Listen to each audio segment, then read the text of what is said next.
नमस्कार, मैं हूं विजय श्री और स्वागत है आपका सियासत में। दिल्ली की राजनीति में एक और बड़ा उलटफेर सामने आया है। कैलाश गहलोत, जो पहले आप पार्टी के महत्वपूर्ण और भरोसेमंद नेता थे, उन्होंने अब बीजेपी का दामन थाम लिया है। इस मौके पर बीजेपी के प्रमुख नेताओं ने गहलोत का शानदार स्वागत किया और उनके इस्तीफे को लेकर तमाम बयान सामने आए हैं।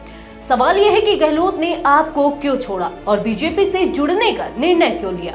आइए जानते हैं इस इस्तीफे के पीछे की पूरी कहानी और इसके दिल्ली की राजनीति पर पड़ने वाले प्रभाव के बारे में। तो बात यह है कि कैलाश गहलोत ने दिल्ली बीजेपी के नेताओं मनोहर लाल और वीरेंद्र सचदेवा की मौजूदगी में बीजेपी ज्वाइन की। इस दौरान वीरेंद्र सचदेवा ने गहलोत के गले में पटका डालकर उनका पार्टी में स्वागत किया।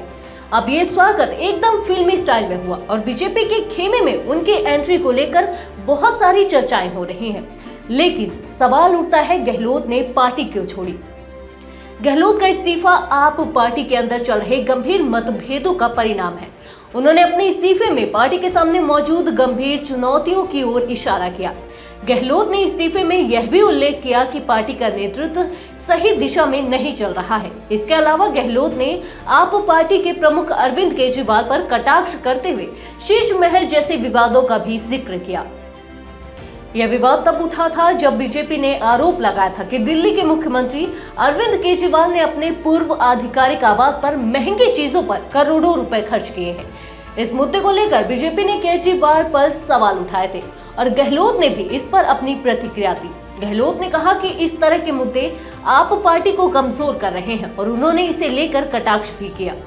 आप पार्टी ने गहलोत के इस्तीफे को पूरी तरह से एक साजिश करार दिया है। पार्टी के नेताओं का कहना है कि गहलोत पर ईडी और सीबीआई का दबाव था और उनके पास बीजेपी में शामिल होने के अलावा कोई विकल्प नहीं बचा था। आपने इसे बीजेपी की घिनौनी राजनीतिक साजिश बताया है और आरोप लगाया है कि बीजेपी दिल्ली विधानसभा चुनाव जीतने के लिए इन केंद्र एजेंसियों का दुरुपयोग कर रही है।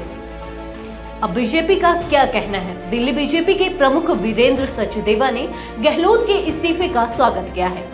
सचदेवा ने इसे एक साहसी कदम बताते हुए कहा कि गहलोत ने वही मुद्दे उठाए हैं जिनके लिए बीजेपी केजरीवाल और आप के खिलाफ लड़ाई लड़ रही है।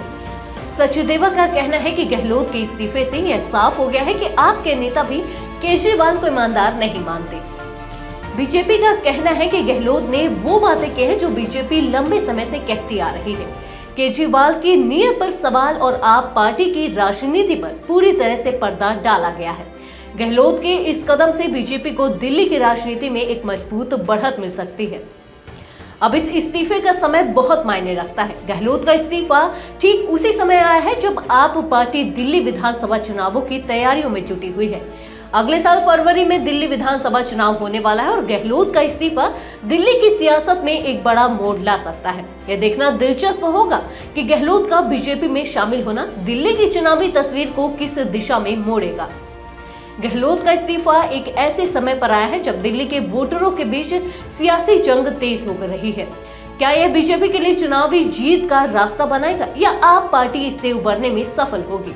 यह सवाल अब दिल्ली की सियासत में गूंज रहा है। कुछ राजनीतिक विशेषज्ञों का मानना है कि गहलोत का इस्तीफा बीजेपी को एक नई ताकत दे सकता है, खासकर दिल्ली में जहां पिछले कुछ सालों से आपकी पकड़ मजबूत रही है। गहलोत जैसे वरिष्ठ नेता का पार्टी छोड़ना बीजेपी के लिए एक महत्वपूर्ण घटनाक्रम हो सकता है।